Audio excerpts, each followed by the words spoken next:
Welcome back to another technical deep dive here in the debug zone. Today we're tackling a big question and breaking it down with insights from other users. Hopefully this clears up some misconceptions and helps you get the answer you need. So buckle up, stay a little curious, and let's jump right in.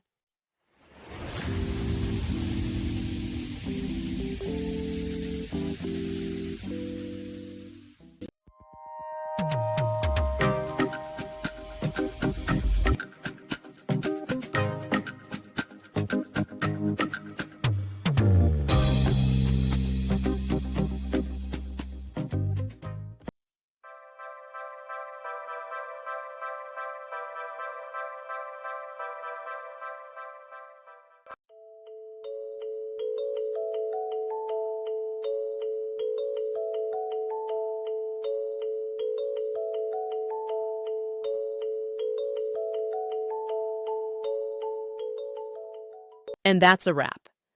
I hope you found the answer you were looking for. If you did, take a second to hit that subscribe button. It really helps out. And let me know in the comments which solution worked best for you. See you next time in the debug zone.